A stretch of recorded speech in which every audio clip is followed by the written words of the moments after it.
Good morning and welcome everybody to CSIS. My name is Heather Williams. I am the Director of the Project on Nuclear Issues here at CSIS, affectionately known as PONI. And we are really delighted to welcome you to CSIS today, to both the folks in the room, but also to everybody online and joining live for this debate about reliance on artificial intelligence in nuclear command, control, and communication, NC3. You're going to be hearing the acronym a lot. I have just a couple housekeeping items to go over, and then we will jump into the substance of the debate. This debate is on the record and is being recorded. After the formal debate, we will have time for a discussion and Q&A. If you are in the room, then please use the QR code that is behind you, and there is an online form for folks joining there. I need to share with you our building safety precautions for those of you who are in the room. Overall, we feel secure in our building, but as a convener, we have a duty to prepare for any eventuality. I will be your responsible safety officer for this event, and please follow my instructions should the need arise, and please make sure you know where the closest exit is. It's probably either behind you or behind me. And so now we'll turn over to the program, into our 2025 PONI Debate. The PONI Debate series began in 2009 to encourage a dynamic and free-flowing exchange of ideas about some of the most pressing nuclear issues. And today's worsening security environment, nuclear saber-rattling, and emerging technologies make these debates more timely than ever. Our last debate was on U.S. nuclear targeting policy with Frank Miller and James Acton in January of 2024, which you can find online if you are interested. The CSIS Project on Nuclear Issues was founded in 2003 to develop the next generation of nuclear policy, technical, and operational experts. And today in the room, we have our 2025 Nuclear Scholars Initiative class. Welcome to all of you, and thank you for being here, along with many folks in our mid-career cadre. Thank you all for joining and being part of the PONI family. And so the Nuclear Scholars Initiative is a core part of our programming that provides young professionals with a unique venue to interact and engage in dialogue with senior experts. Today's debate is going to focus on AI integration in NC3. Just 2 months ago, my colleague Carrie Bingen here at CSIS led a discussion with General Cotton of U.S. Strategic Command, where he outlined a bit of a vision for taking advantage of AI and new technologies to increase efficiencies in the nuclear enterprise. And just 2 days before that, former President Biden and Chinese President Xi Jinping made a joint statement that affirmed the need to maintain human control over the decision to use nuclear weapons. This all comes at a time as the entire U.S. nuclear triad is modernizing, and that includes the nuclear command, control, and communication systems. The emerging vision is that AI will influence nuclear decision-making processes, whether decision makers realize it or not. And the question is where and how it will enhance decision-making, and what are the risks associated with that, and what are the risks that we can live with. To better understand this challenge, I am really thrilled for today's debate and to host our speakers, Sarah Monero and Paul Shari. Sarah is a non-resident senior associate with the Aerospace Security Project here at CSIS and is the founder and CEO of Tanagra Enterprises. Paul is the Executive Vice President and Director of Studies at the Center for a New American Security, CNAS. And I'm also delighted to have Chris Andrews as our discussant for the debate. Chris is a fellow at the National Defense University and is a member of our mid-career cadre. The motion on the table today. The motion is that the U.S. should increase its reliance on artificial intelligence to enhance decision-making in its NC3 systems. The format of the debate will go like this. Sarah will speak in the affirmative for the motion, and Paul is going to speak in the negative.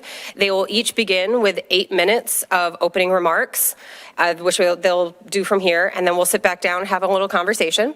And they will each then have 4 minutes of rebuttal to what they heard from each other.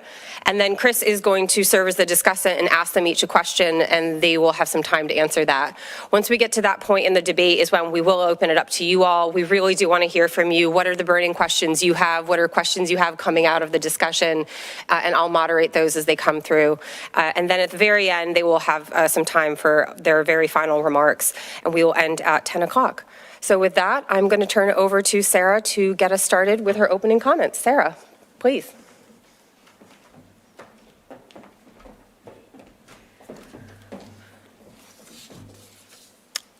Good morning. I'm shorter, also not wearing heels. First, I just want to say thank you for being here, for attending both in person and online. The discussion of these issues is vitally important to our national security. There has been, I think, widely acknowledged kind of a deficit in the interest of young people in these kinds of debates that can seem either too historically rooted or religious in nature and not grounded in actual methodology and praxis. And so I'm always thrilled to come here and support PONI and what they're doing because we need more critical thinkers in this area. So let me just start with that.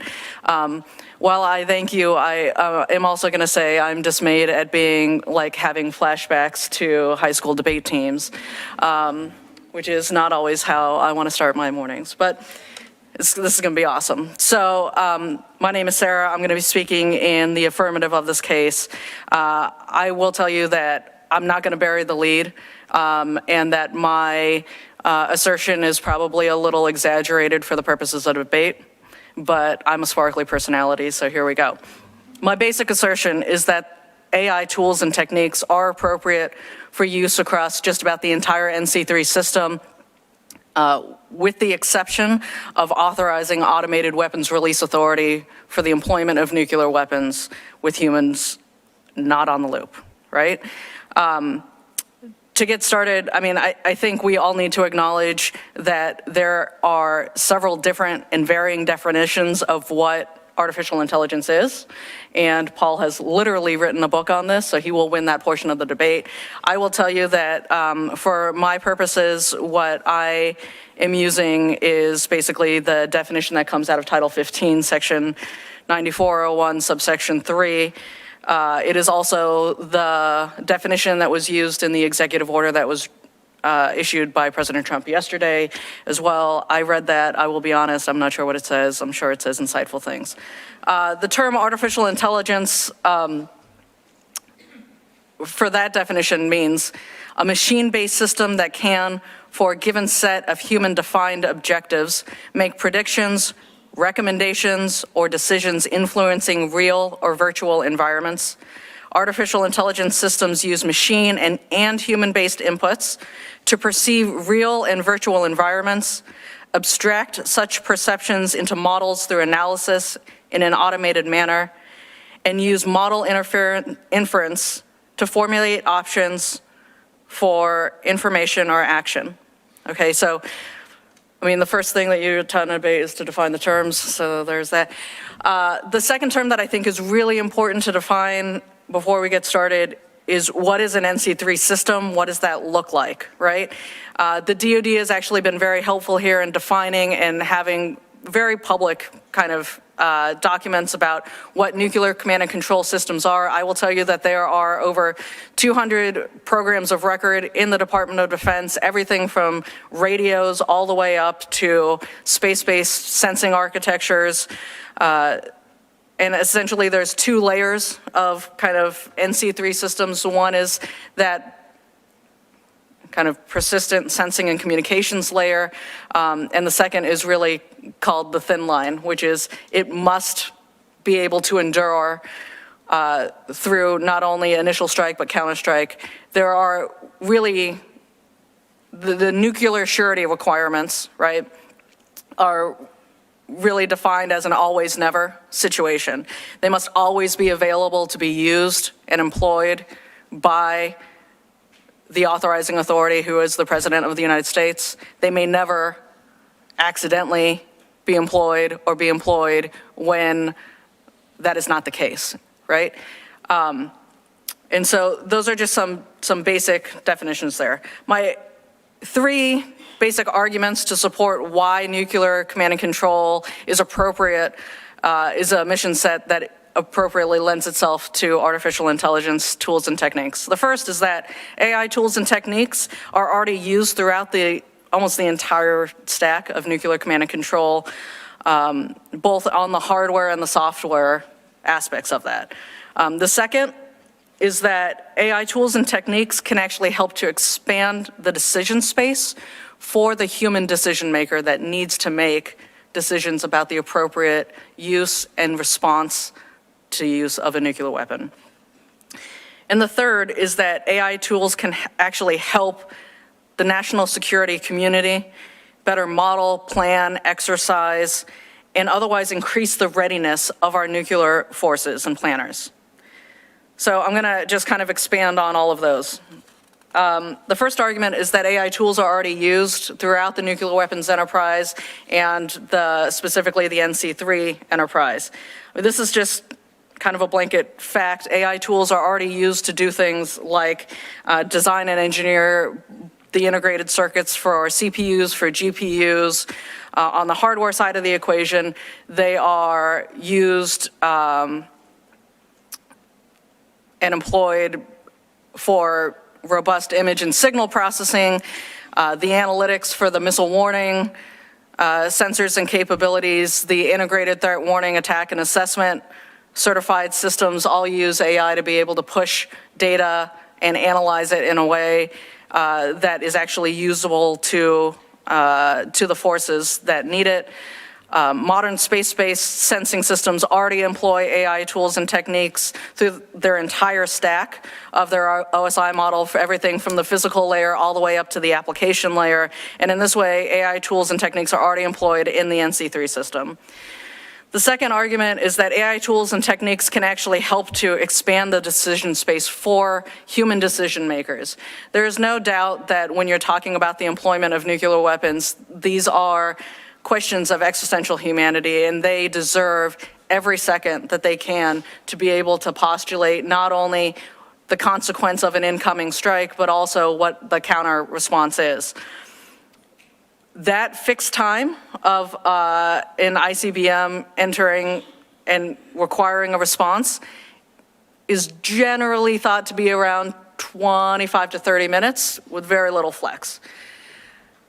The argument here is that you should use AI tools and machine learning techniques to be able to process data, do characterization, to do data analytics, to determine flight paths, so that you can actually expand the decision space for the human who needs to make a decision about what is going to happen after that incoming, right? This is an argument of data processing, of where you want to do that data processing, of allowing machines to do what machines do best, which is, quite frankly, right, pattern deviation, characterization, and identification. If you can have a machine do that and then allow a human who hopefully will actually have more time to think about the consequence of their action in the employment of a counterstrike capability. And then the last one is that the AI tools can actually be used to model, to war game, to exercise, to force plan, to optimize against force structure, and to think about how we would actually employ a nuclear weapon. Quite frankly, most of the investment in supercomputers comes from NNSA precisely to do this, right? They have invested heavily in supercomputing to model the effects of nuclear weapons. So that is my argument. I think we need every tool that American innovation can give us to preserve our security, and I think AI in NC3 is an appropriate use. Thank you. Please. This is the most awkward part. All right. Great. Okay.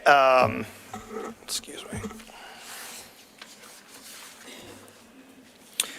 All right. Thank you, sir, for those wonderful opening comments. And thank you, Heather and Chris, for this, and to CSIS for hosting the discussion. And thank you all for coming and joining online. Should we take the most dangerous weapons humanity has ever built, which have the potential to kill millions, and integrate into their command and control a completely unreliable technology that we do not understand? No, we should not do that. In fact, it's such a bad idea that the idea of integrating AI into command and control has been fictionalized as one of the dumbest things humanity could ever do. So Skynet, the AI villain, that attempts to wipe out humanity in the Terminator series has become a cultural shorthand for how crazy of an idea it is to integrate AI into nuclear weapons command and control. And make no mistake, that's what we would be doing. Even if we keep a human in the loop, but integrate AI into nuclear decision-making, we would be ceding judgment to AI. Humans were in the loop in 2003 when the highly automated Patriot air and missile defense system shot down 2 friendly aircraft. Now, the human operators were nominally in control, but in practice, they were operating a very complex, highly automated system that they did not understand in a complicated real-world environment that had novel challenges. And the automation failed, they did not understand it, and the humans were not in control. The machine was. And that allowed the system to shoot down 2 friendly aircraft. And now imagine if those were nuclear missiles. And the consequence of that mistake was nuclear war. That's the stakes we're talking about. So we can't only think about what might be theoretically possible if everything were to work perfectly. We need to acknowledge the reality of military operations under friction and the fog of war. The U.S. military is not immune from mistakes, and neither is the U.S. nuclear enterprise. The list of mistakes and near mishaps is terrifying. In fact, there have been literally dozens of nuclear mishaps and near misses in U.S. history. And nor are all of these in our distant past. In 2007, the Air Force left 6 nuclear missiles unattended for 36 hours, during which they were flown across the country from North Dakota to Louisiana, and no one noticed they were missing. Right, so the idea that the U.S. military is going to successfully integrate a technology that is completely unreliable into the most high consequence mission and that it will increase resilience is a total fantasy. But it's even worse than that. Because even if by some miracle the U.S. military were to integrate AI into nuclear decision-making in a way that appears to be reliable in peacetime, we've every reason to believe that it would fail when we need it the most, in a crisis or in wartime. Because AI systems are terrible at adapting to novelty. If they are presented with a situation that is outside of the scope of their training data, they are effectively blind and unable to adapt. So what is the training data set that we would use for nuclear war? Thankfully, we don't have one. But that means that when our systems are most needed in a wartime situation or a crisis or a threat of war, they would be operating outside the parameters of their training data and could not be trusted. And of course, the real risk is that an AI system might appear to be reliable in peacetime, which could lead warfighters to trust it, and then it fails terribly in war or crisis. And that brittleness is a unique feature of AI. Humans can flexibly respond to novel conditions, and AI can't. Yet humans can be deceived into believing that AI is, because it's capable in one area, is capable in other related areas, even if it's not, and it can fall apart very dramatically. Humans can overtrust AI with catastrophic consequences. And we've seen this in other areas like in self-driving cars, which drive very well in some settings, but then suddenly and without warning have driven into concrete barriers, parked cars, fire truck, semi-trailer, pedestrians, causing fatal accidents. Because humans tend to then overtrust the automation because it's good in one area and they assume it's capable in others too. And if that situation's not in their training data, the AI doesn't know how to react. It can't adapt. AI systems also don't understand context, which can be critical for making the right decision in a crisis. So when Stanislav Petrov, sitting out in a bunker outside Moscow in 1983, received an alert that 5 nuclear missiles were inbound from the United States, his thought was, why only 5? That didn't make sense. If the US were to launch a surprise attack, they should send an overwhelming number of missiles. So he had context that was important to add to the information he was receiving. He had another important piece of context. He knew that the Soviet Union had recently deployed a new satellite early warning system. And he knew that new technologies often don't work as advertised, and they break, and the system might be malfunctioning. And so he reported to his superiors that the system was malfunctioning. And what would an AI do in that situation? Whatever it was trained to do. It wouldn't know enough to understand the broader context to inform its decision-making. and it certainly wouldn't know the stakes. And so, in fact, a nuclear crisis is exactly the kind of situation we would expect an AI system to fail catastrophically, where it's a novel event and where context is very important to making the right decision. But that's not all. That's just how AI systems can fail. That doesn't even get into all of the nasty ways that AI systems can be hacked and manipulated, which our adversaries will absolutely try to do. AI systems can be fooled with clever spoofing attacks. The training data can be poisoned, creating hidden backdoors that can later be exploited by adversaries. This poisoning can be done in such a way that the system looks like it's functioning normally, and that you can't detect that it's malfunctioning. Now, AI is getting better over time, but that sometimes introduces new problems. The most advanced AI systems have been shown under some conditions to engage in spontaneous strategic deception, lying to their own users to accomplish the goal the system has been given. And we don't know how to make them reliably stop doing it. So I could go on all day, well past my time limit, about the failures of AI systems, and there are many. The point is not that AI is not good for anything. It's great for lots of applications, including in the military. But it is nowhere near reliable enough for applications that require zero tolerance for failures. And that's what we need in nuclear command and control. AI is a long, long way from the level of assurance that we need in the nuclear enterprise. And lastly, of course, an AI system will never be able to understand the emotional gravity of what's at stake with nuclear assurance, where quite literally the fate of humanity hangs in the balance. Stanislav Petrov knew the stakes. He knew that if he got that wrong, millions of people could die. And an AI will never be able to understand what that means. It will never feel sick to its stomach about the consequences of getting it wrong. So the answer is a clear no. Integrating AI into nuclear decision-making will not enhance resilience. It will degrade our decision-making, make the risk of inadvertent escalation more likely, and undermine nuclear stability. And even worse, it could lull us into a false sense of security and confidence by appearing to be reliable in peacetime and then failing when we need it the most. So thanks so much, and I look forward to the discussion. Thank you. Thank you. Let Paul get.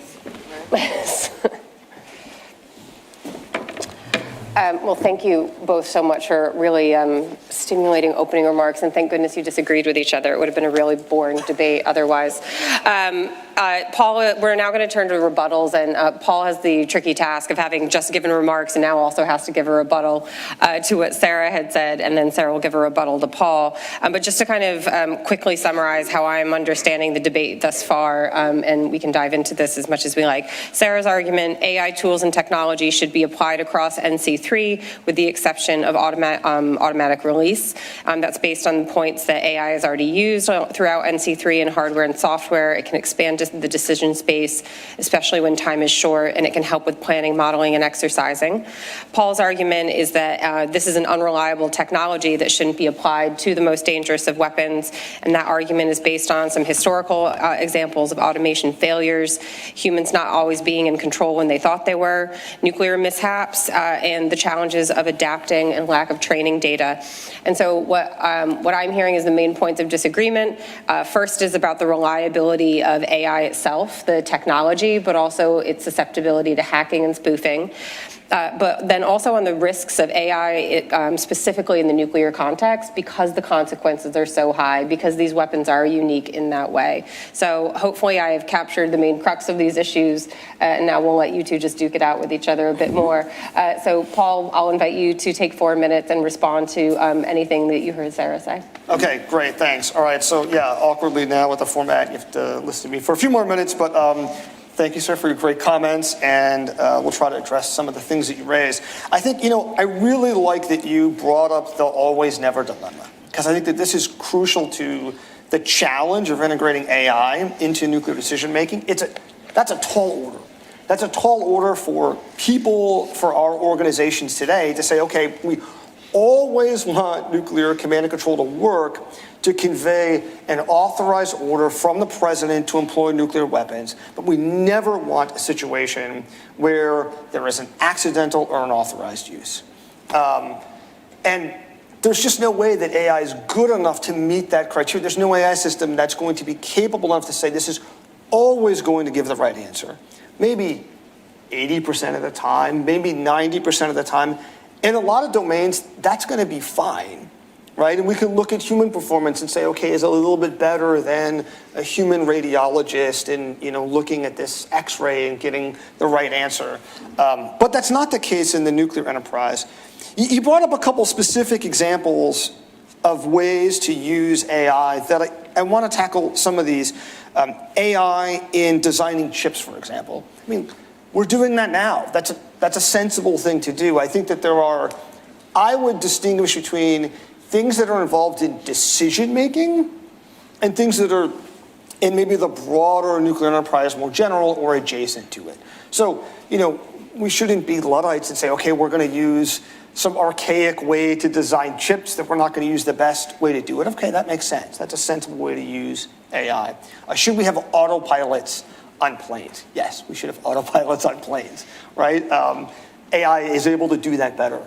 But I think there's a really key difference between things that are simple, repeatable tasks, where we have good data on what that task is, like taking off and landing planes.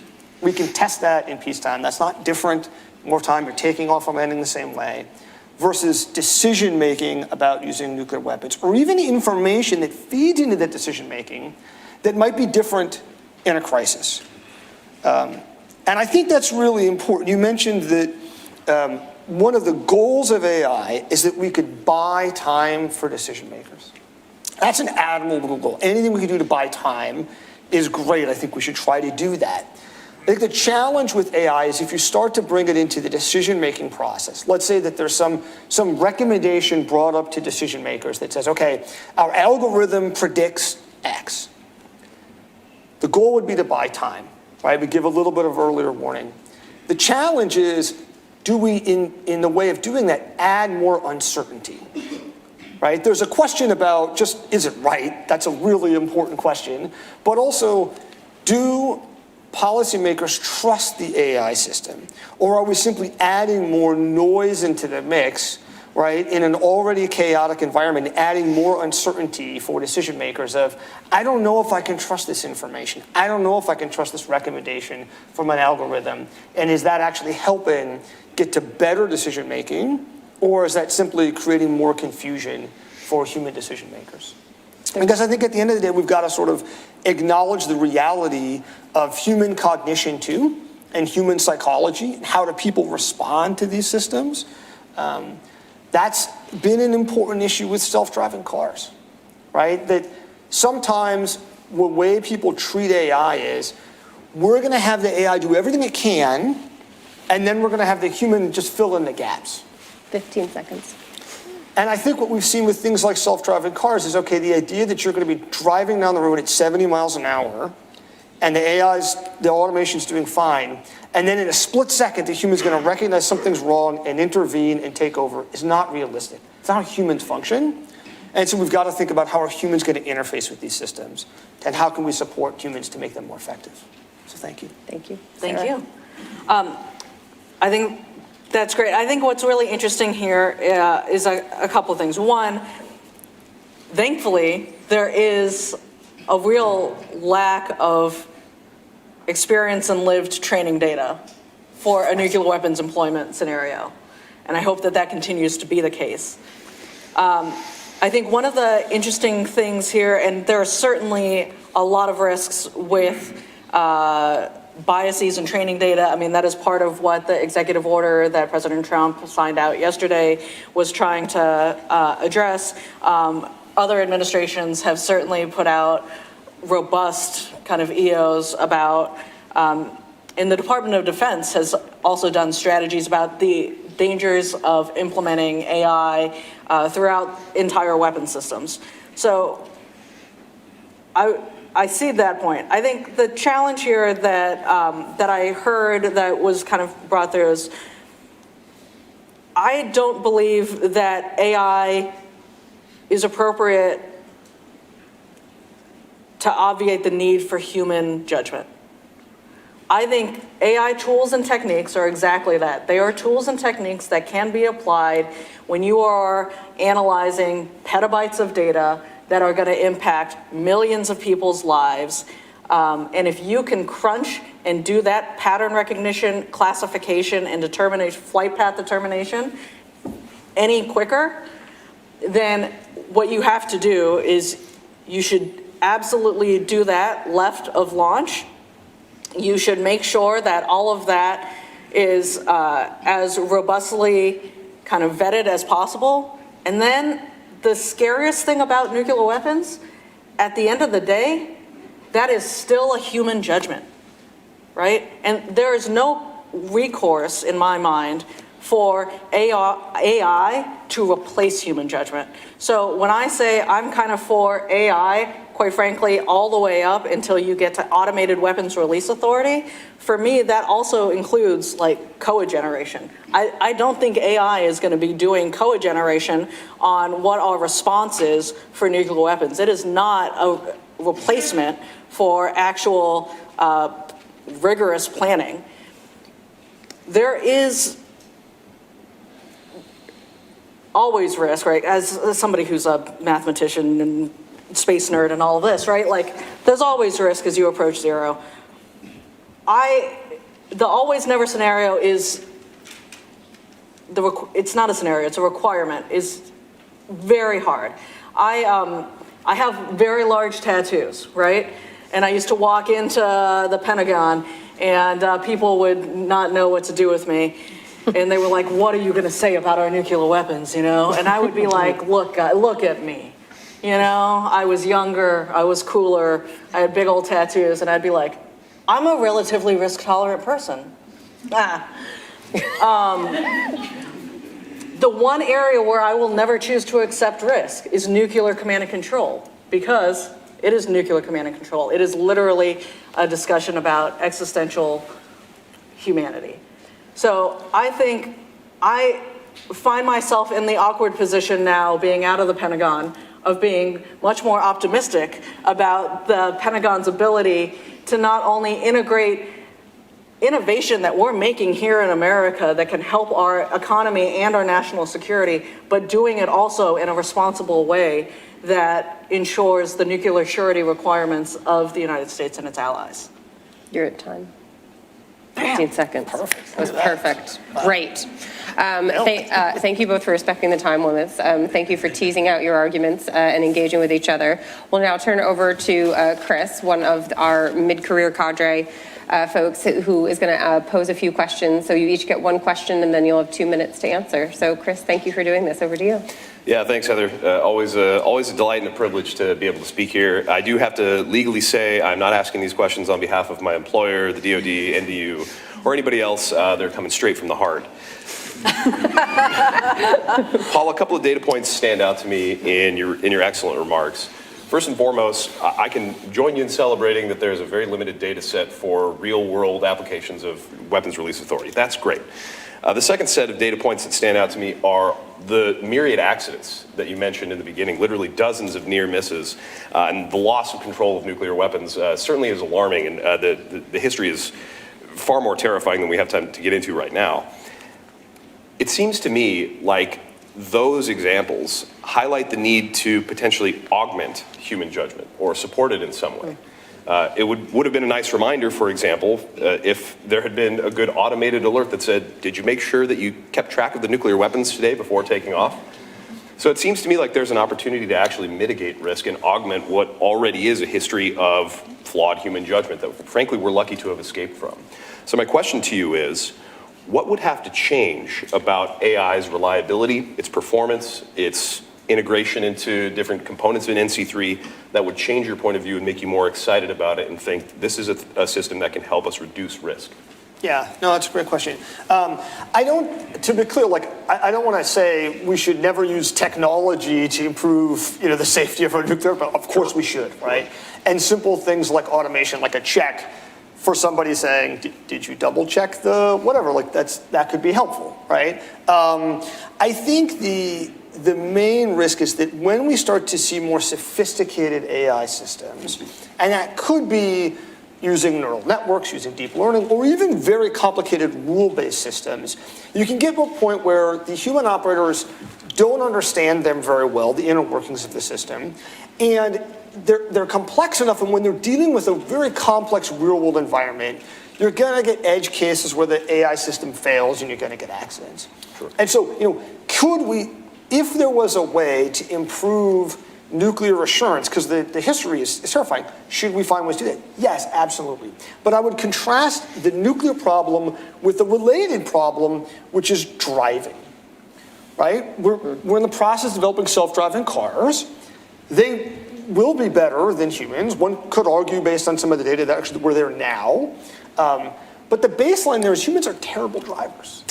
I mean, like 30,000 people die on the roads every year in America. Yes, we're in the DMV. We're right. Yeah, I mean, I just drove into work this morning. It was a harrowing experience, right? And so, like, the baseline is bad, but also in order to get there, and this is a really key difference with the challenge we're talking about in the nuclear space, we put self-driving cars out on the roads. They're in a real-world operating environment, which is the same as the one that they will operate in, which we don't have in the nuclear space, and there have been accidents. And I don't know that we could ever get to the place where you have good self-driving cars that are safe without having some accidents along the way, and I don't think the nuclear command and control enterprise is a space where we can tolerate those kinds of accidents.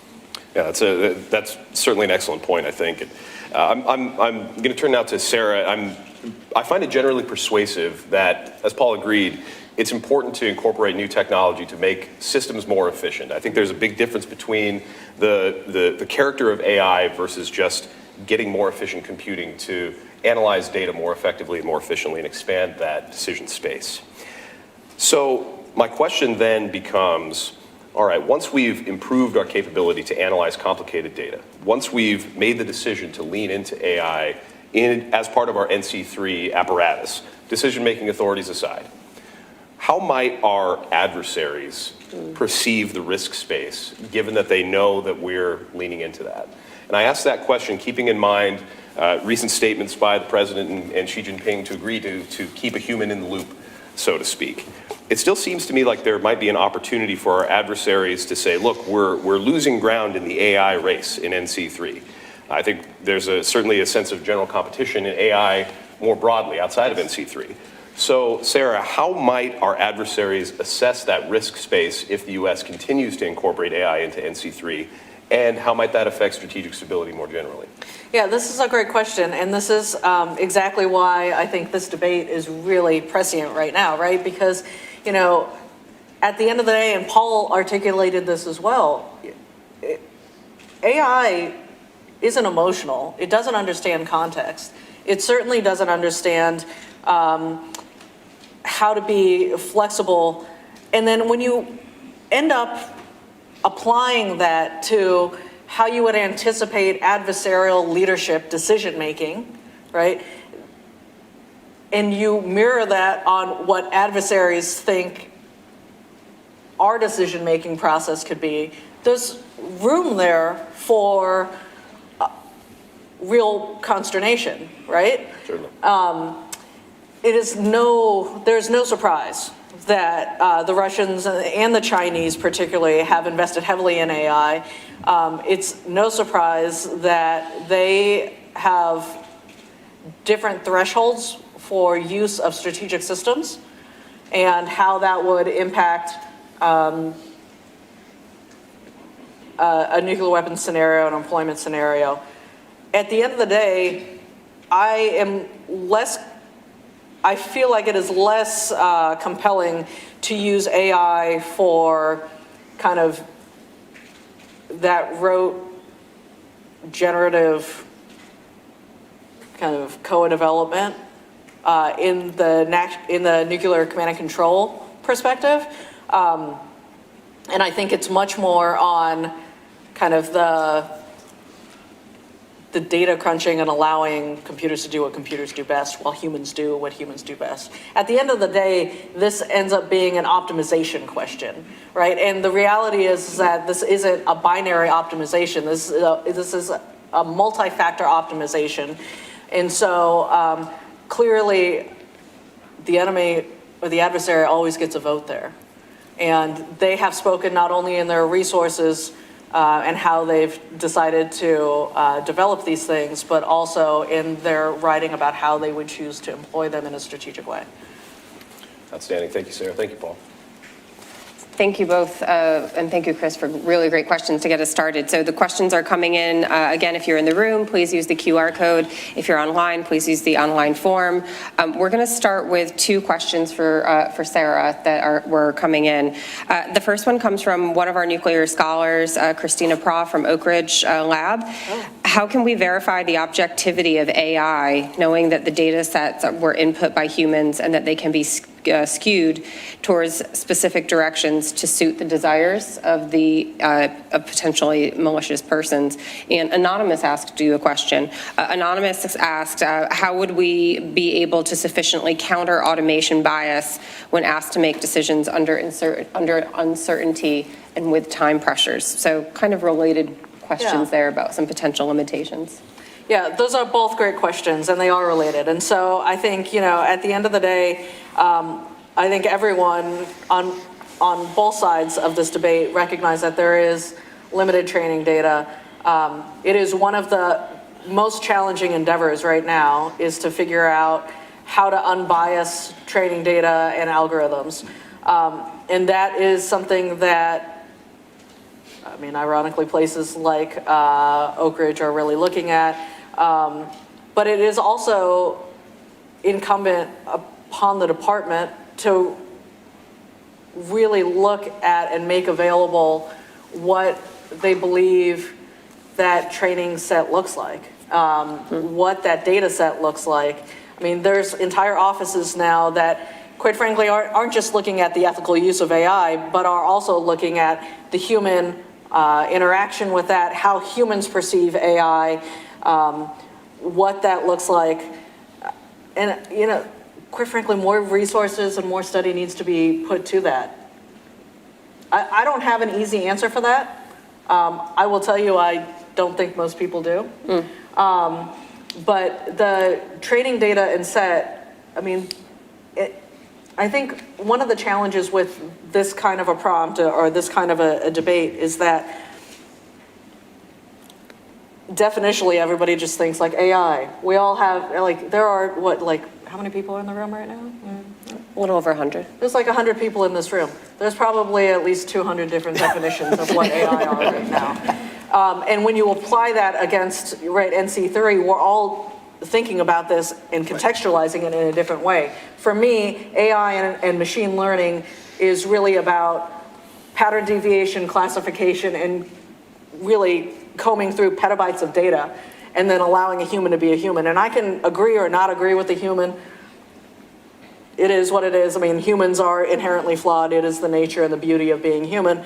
But that is different for me than co-generation, than generative AI, than, which I'm sure a lot of people also are abstracting into as well. Mm-hmm. Thank you. Question for Paul. This is also coming from one of our nuclear scholars from this year, from Adam Reynolds. You might have to do a little explaining on this one as well. Would advances in the explainable AI potentially change your opposition to AI in NC3? In a scenario with XAI, a human in the loop could consider the explanation of the AI's decision in his or her decision to concur with the AI's recommendation. Okay. Yeah, maybe a little background. You're going to have to level set. You're going to have to explain explainable. Yeah, explainable. So, I think one of the fundamental problems with AI systems today, particularly for ones that use deep neural networks, so for deep learning systems, is that their answers are often not explainable in the sense that after the fact, we have a hard time understanding why did the AI system do that. That is really fundamentally different from traditional rule-based systems. So rule-based software, the kind that we have on our computers, that's in an airplane autopilot, sometimes those are not predictable about how they will respond in specific situations. So you get something like the 737 MAX crashes. But after the fact, they're explainable. We can go back and figure out what went wrong. You can look at the lines of code and what the inputs are and figure that out. Now, a neural network is this massive connection of trillions of artificial neurons. And so if you look at something like the output from ChatGPT and you say, like, why did it say that? There's not actually a great answer for that. The answer is buried in this trillions of connections. And so sometimes you get like really weird situations. So for example, Anthropic's Claude has this sort of affinity for animal rights. And it wasn't like specifically designed to do this. It's very pro animal rights. Even the designers don't totally know why and don't know how to like sort of level that out in a way that doesn't then cause adverse effects across the systems. And so that's a real problem for using it in like really any kind of high consequence application. Now the goal of explainable AI as a field of study is an AI that you could look into and you could get some better sense of what it's doing. Ideally you could peer directly into the neural network and you could say, okay, this set of neurons is causing this activation and that's why we're getting some kind of output. That's different of course than an AI that explains itself, which systems could do today. The AI language model, for example, could tell you why it did something, but that's maybe not the same as why it did it. Just like with people could give you an explanation for why they did something, but that may not be actually why they did it, right? They may actually not know themselves why they did act a certain way. And so I think that if you could get to truly explainable AI that was understandable, where we really had a good sense of why the model was functioning a certain way and ability to adjust expectations, that would be an absolute game changer. But we're a long ways from that right now. We're getting a lot of questions coming in about accountability, responsibility, governance. And so I'm going to have a question for each of you on this topic. The first one, this is for Sarah. This comes from Adam Lowther. How would you address the responsibility gap AI poses in the case of failure or inadequacy? Who should be held accountable? And the question for Paul, I'm going to bundle a couple here. But given the potential unpredictability of AI systems when they're under stress, what safeguards should be prioritized? And then I would also add on to this, in your one of your books, I think it was An Army of None, you capture kind of the history of governance and arms control. I still remember even an appendix with a really fantastic historical table of arms control that I love to cite. But you look at different tools of governance and how these could be applied.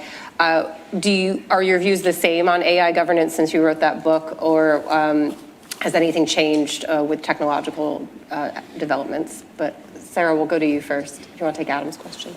So Adam's question was about accountability. Yeah, how would you address the responsibility gap that AI poses in the case of failure or inadequacy? Who should be held accountable?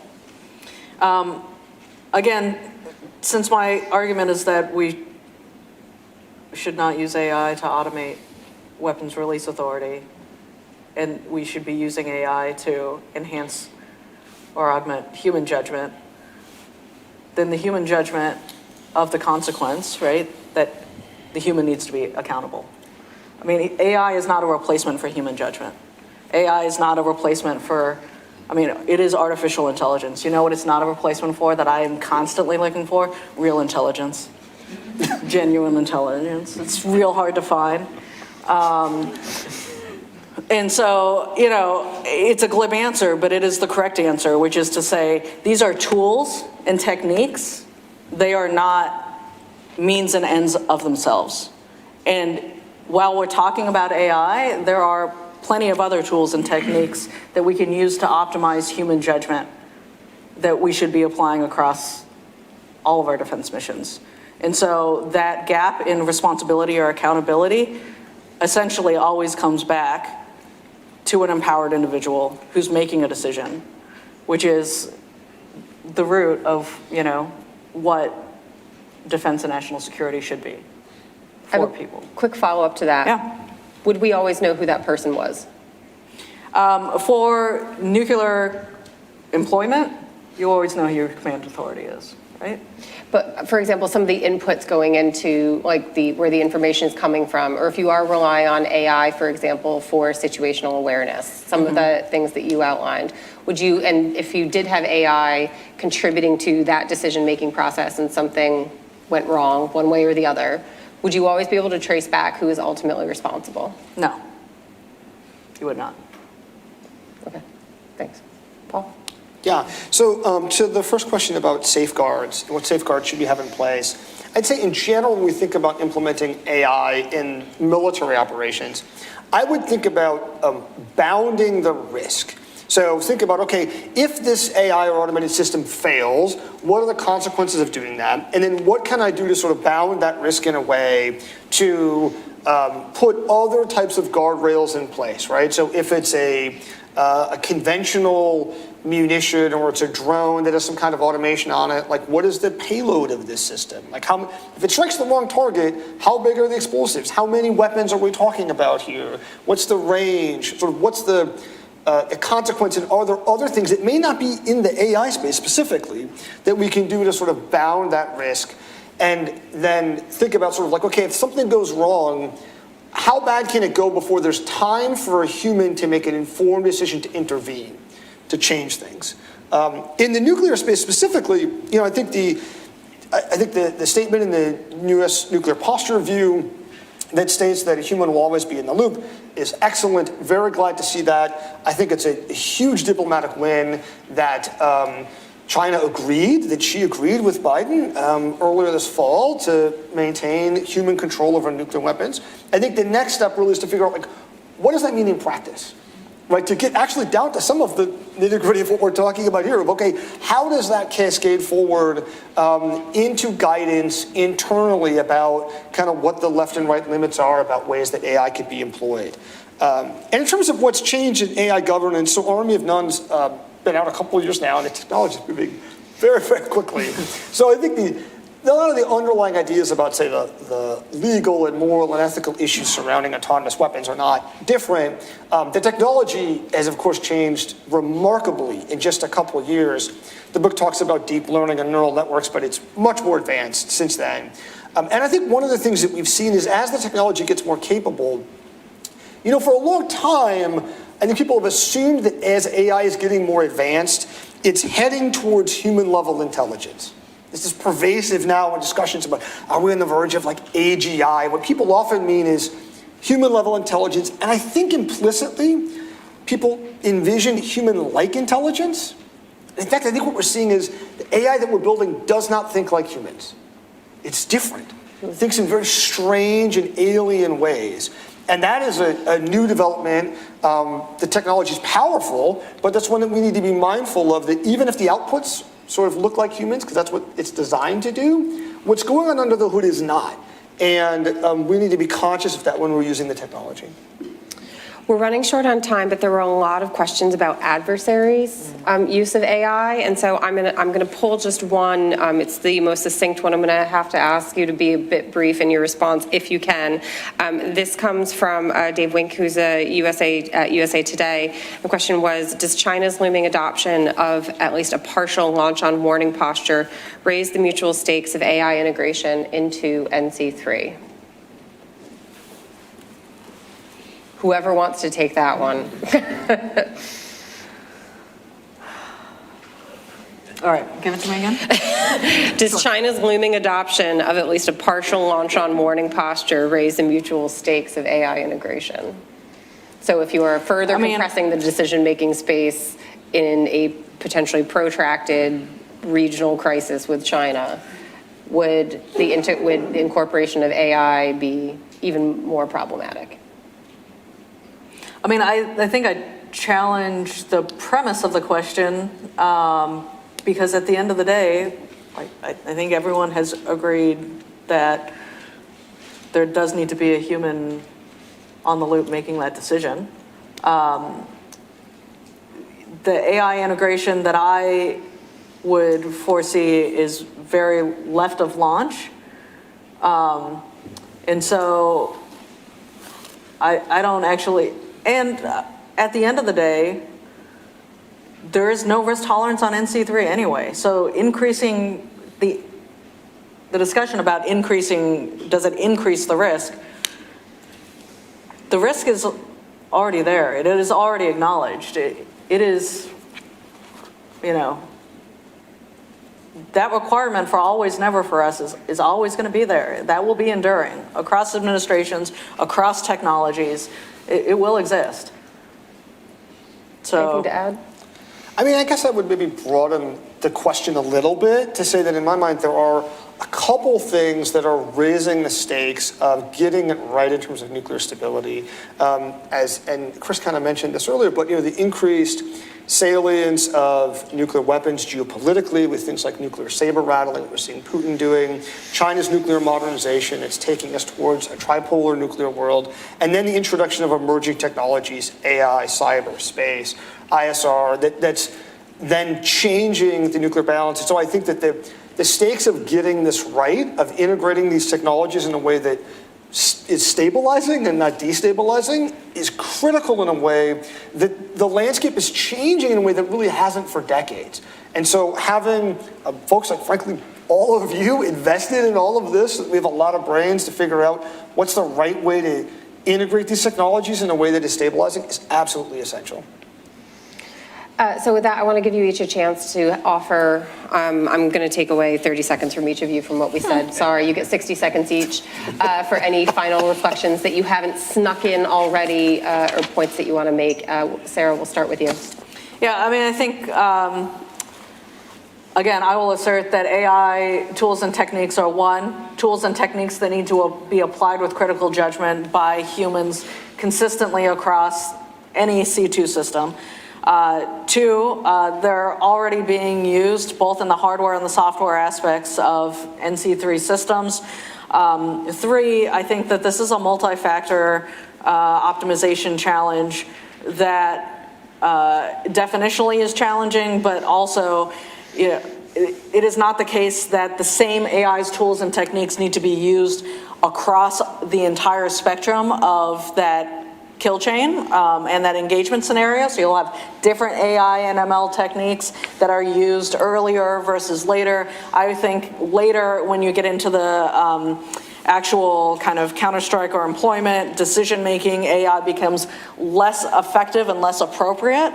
Certainly on the side of automation, I think it is heavily weighted earlier in use, in planning, in characterization, and identification, so that it's more process intensive up front.